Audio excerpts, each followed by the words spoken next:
Okay, back with another art of patience. Classical chess, time management in rapid chess. Search for the better moves.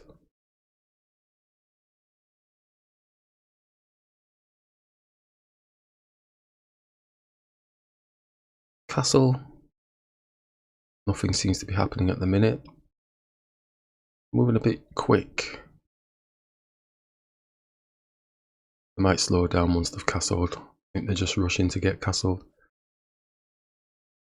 And probably looking to develop this bishop out. Attacking the A pawn. Excuse me. Yeah, so when we say searching for better moves, my note to myself, basically, better moves are learned by seeking better moves. It's quite literally that. So what we've got here first. With the queen off the line. Maybe looking to attack the bishop. The white square bishop. Yeah, because there's so many ideas, practices, principles, lots of chit chat and talk about how to get the better moves and this, that and the other. But sometimes they take away from the fact of actually searching for the better move, actually doing the work of searching for a better move. There might be all tactical arrangements and all that sort of stuff, but do they really help you? Let's attack this bishop. Do they really help you search for better moves, you as a personal person? Or are you just following a pattern that's designed by somebody who's playing somebody who's not as good as them, but they're making it look really easy, playing against them, and you think, wow, that looks amazing.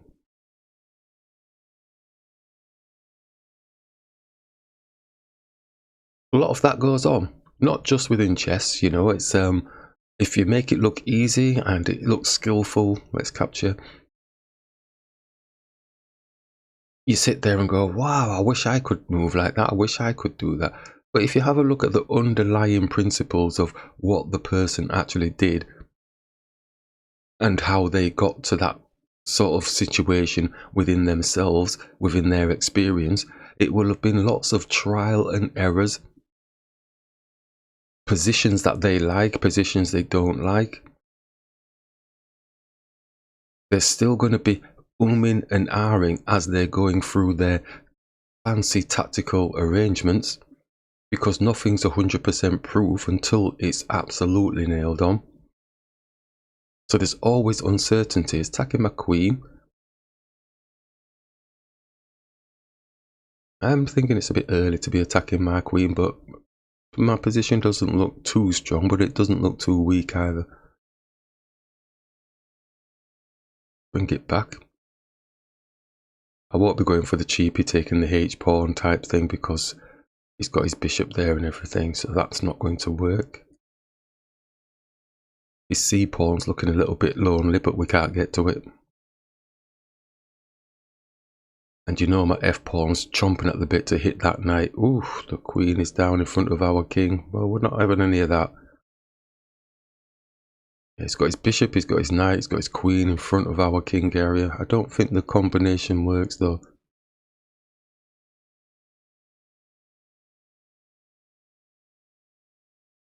Hit the queen. You know he's jumping back just to g6. He wants to try and keep some sort of fancy line. Yeah. We could hit the knight, but it's bringing it into the center. We'll develop our knight, move it to the side.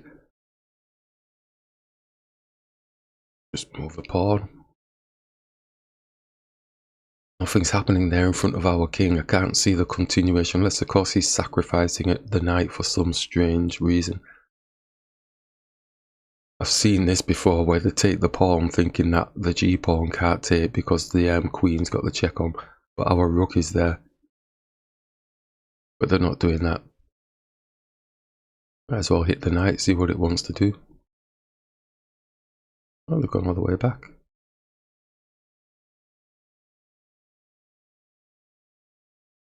Just harass the queen. Highly developed pawn.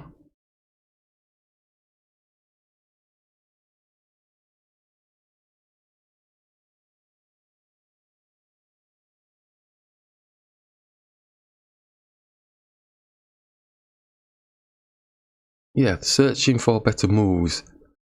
When you're seeing all sorts of demonstrations of high level players playing against lower level players, or playing against basically people who are lower than themselves, and you know they're whooping them with these fantastic, brilliant, genius looking tactical maneuvers, and it looks like they are not making a mistake in the games at all. It all looks perfect, pristine. That's not a real game. For you and I, that's not a real game. A real game, there's backwards and forwards, there's ups and downs, there's in-betweens, there's indecisions, all sorts of things. So when I'm searching for my better move, I'm searching for the best I can get out of the current situation without totally messing up. If there's a brilliancy in there because the opponent is playing maybe subpar, or they're not seeing whatever it is that's going on the board, then we can take advantage of that, and it might make us feel like we are a genius for that moment. But in general scheme of things, playing especially like these games that I'm playing within the classical chess time management in rapid play, we're ordinary folk playing ordinary chess. There's nothing spectacular about any of it. There's ups, there's downs, and missed opportunities, endgame disasters, all sorts of things. There's nothing perfect in the game of chess when you've got normal, ordinary people playing the game. Key thing is never get mesmerized with these brilliant tactical type arrangements of 2,000 plus players playing like the lower rated end. Oh my god, got a damn fork on me. Chit chat, chit chat. That's exactly what I'm talking about. Right there. Oh my gosh. Oh, so we're down the exchange, but anyway, it don't matter. Don't matter. Ordinary human folk make errors, blunders, and all sorts. Let's just take this knight off the board. Right, so we are a knight man anyway. We are a bishop man now as well, but we were always a knight man. Let's see what we can do. Just as we were speaking, that was too much chit chat. Oh my life. Right, are we supporting this pawn? Oh, they're coming for me now. There's no forks with our knight at the minute. Let's just be steady. Let's just bring it back. I think they're good. If they're normal like me, we can hope and pray they make some type of blunderous maneuver as well.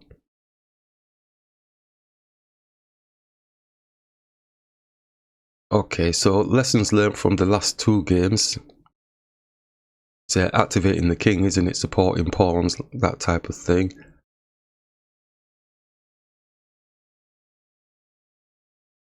Yeah, their rook's coming in the centre of the board. Oh, he's looking to probably double up on the e-pawn.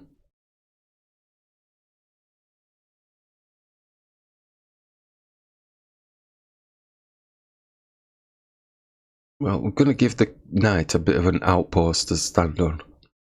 We know the rook's coming down to hit it. They may as well get that pawn. I don't think I can stop them getting the e-pawn.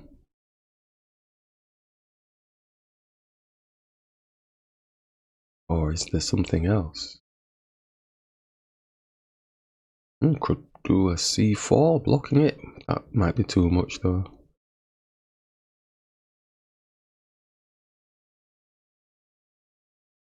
Oh, they're getting rid of our knight. So we do have the outpost that can block the knight.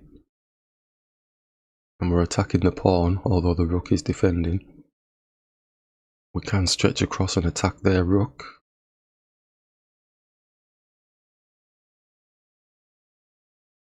So playing a bit of defense nanny again.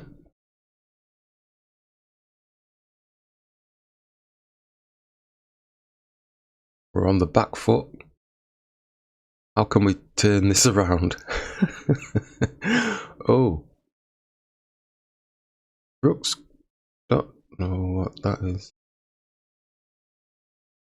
Let's get the king up, maybe supporting the pawn. Is he going back and then doing a double on the pawn with the rooks? There are no forks yet with the knight. We're not doing too bad time-wise. That's a plus.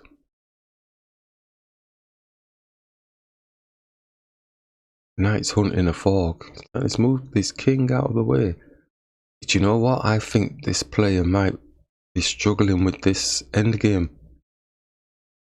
Obviously, I'm going to be struggling, but if we can get some sort of knight fork or something, and we not hit that rook. Don't know what that rook's doing there in the middle. We've got 2 outposts for the knight. Let's support this pawn for now. Can bring the knight up and then come back down again onto d5. And a pawn move.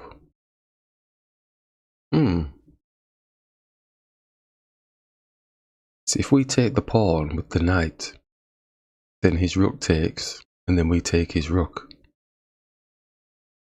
And that Stevens it, doesn't it?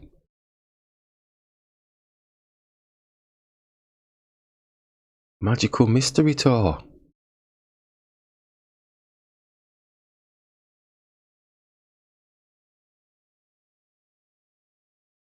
Is he taking though?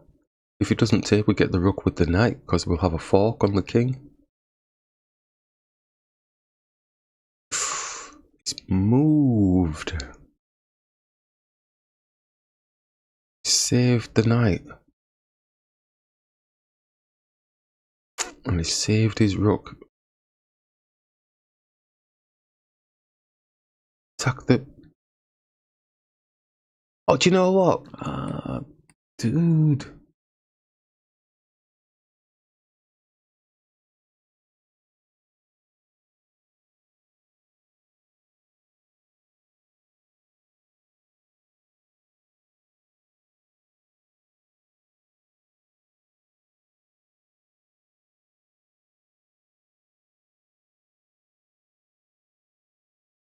Shocking. Shocking. Missed opportunity. We were searching for a fork and it came to us and we didn't... This is the type of play that you can expect from normal, everyday chess playing. Love playing chess. Adore the game. But these things happen. If you see somebody playing perfect chess, then, well, for me, I just switch off because that's not my reality. And it won't be my reality at all. And it really isn't their reality, because when you see them playing people who are the same standard and level as them, they play just like you and me, with mistakes and blunders and all sorts of stuff. So it's only like me playing against somebody who's basically kind of just started playing the game of chess. I'm going to look really good, aren't I?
So be realistic.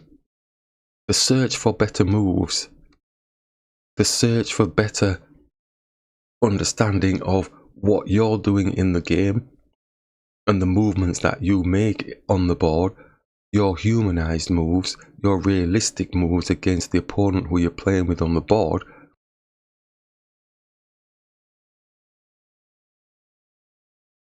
His rooks are very close. Alright, let's just move this out of the way. Oh, fork, yeah. I need to get that fork back if I'm going to do something. I can't believe I missed it last time. It's still so bad. Bad. Right, his rooks are getting very close. It must be time for something. That rook's not coming down the back unless, of course, it wants to come right down the back and come for the c-pawn. What's the knight got? 2-on-1 on the pawn. And the move quickly there, didn't they? Do we have anything? No. No. Rook can take their pawn after the knight moves back again. Round to the side, take. We take the rooks down. Oh, fork, but the knight can jump back up.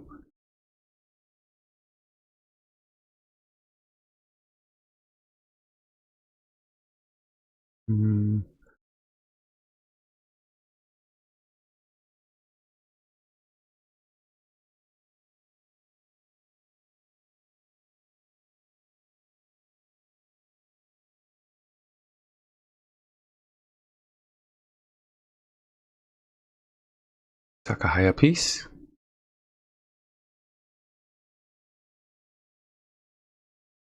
It's bound to get a response. The pawn doesn't have a check on our king.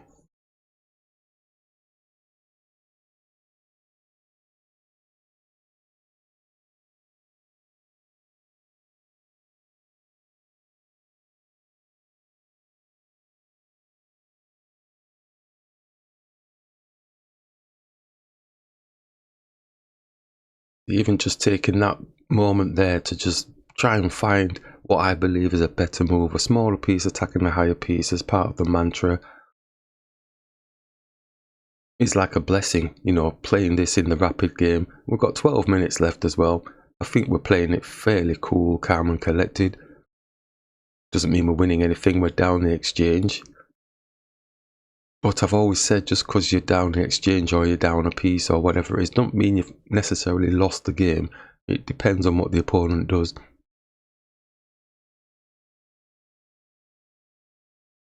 It's gone defending.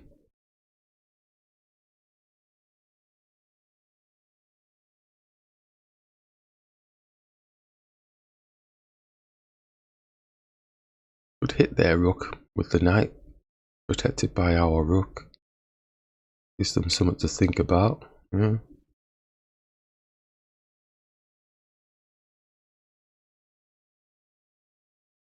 Where does it go from there?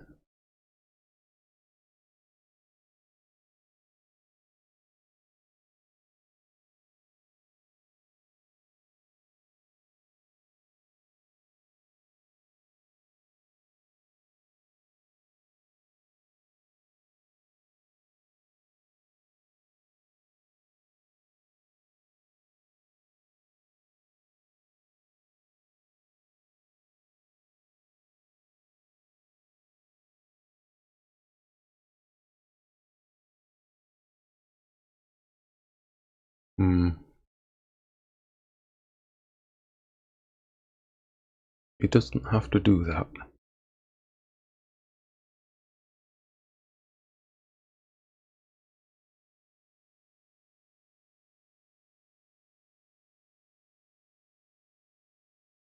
Takes. Maybe. I'm trying to keep my rook on the board. I'm trying to get one of their rooks off.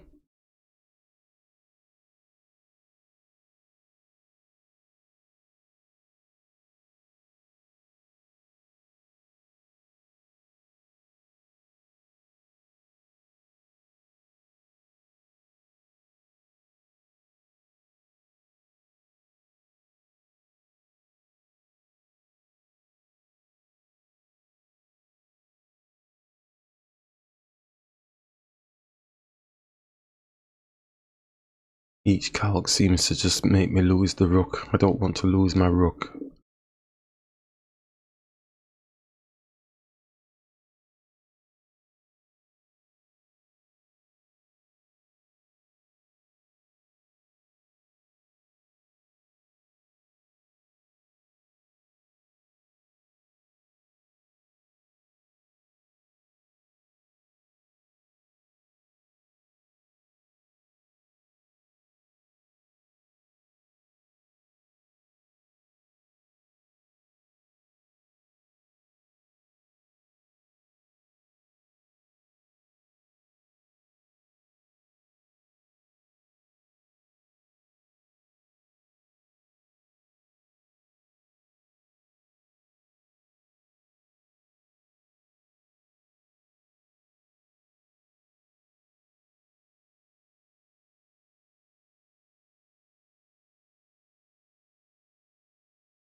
Taking a long time over this, but I think the continuation is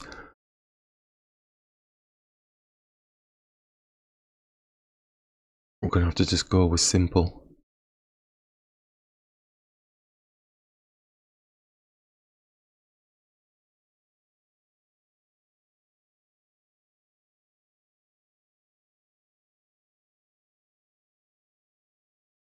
Small moves to think about.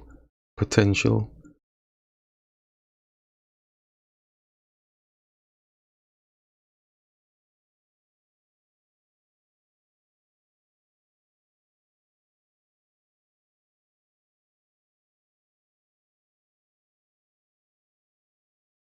This is the type of stuff I've got to be brave enough to do over the board in a rapid play game for the next tournament, the second one. If we go to it.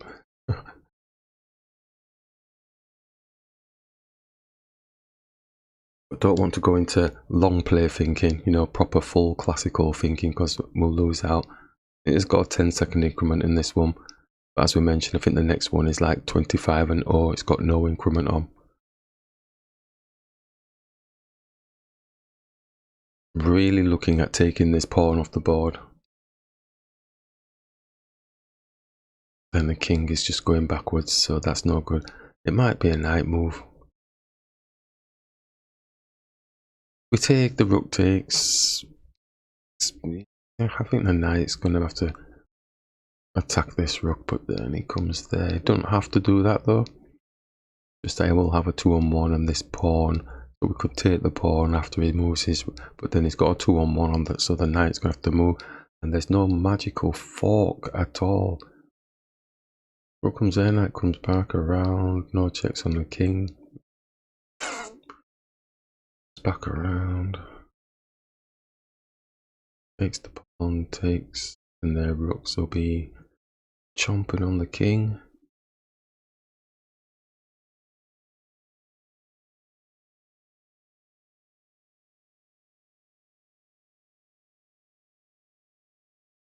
Right, breathe.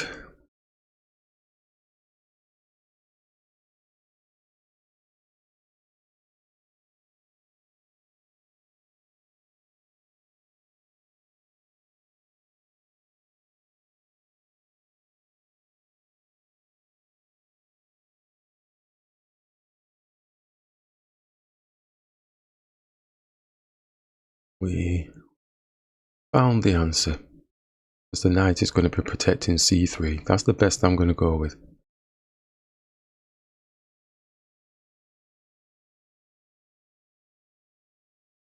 We're down to 4 minutes. They're on 12 minutes, so we're giving them an 8-minute cushion.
It's good to see they're using the 8-minute cushion.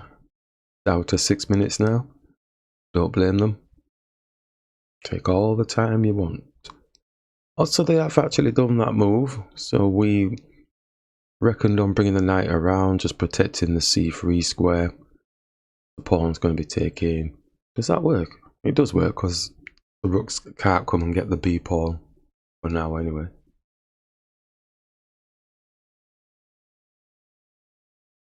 And they can't come and attack the knight. Oh!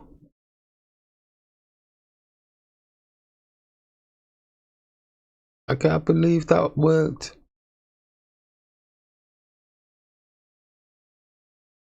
We're now +2. What was I talking about earlier? Where I was saying humans make mistakes, make errors. I made an error, a mistake in this game. The opponents just made an error and a mistake in their move. We hoped on that. Brilliant.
So I'll bring the king across. And am I not pushing this pawn? I am.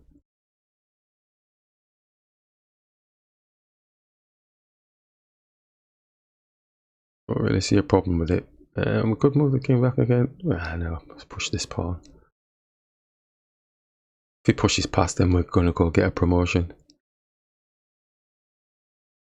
Takes, rook up. Rook comes down, puts a check on our king. Comes for the pawn. Move the king out of the way. Their king can take a pawn. And we can come down and put a check on their king. And then get their pawn off on the other side.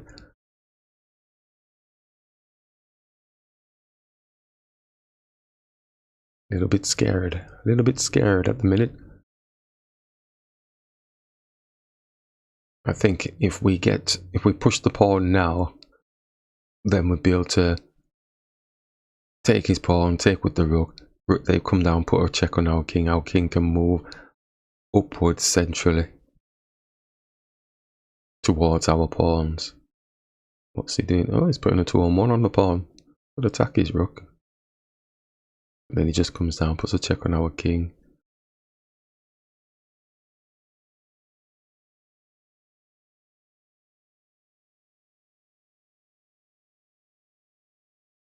Chickening out.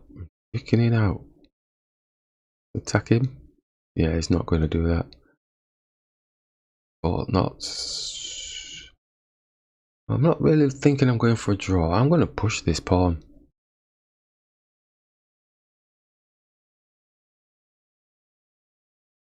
He comes back down, we come up, start making our way over to the other pawns, if it works that way. We might just take the pawn with the rook. Oh, check. Fair enough, same thing, just move the king. Get their pawn off. So his rook's going to get our pawn on the B. He'll have a check on our king.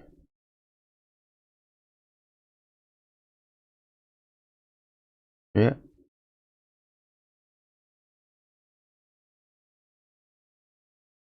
Move it out of the way.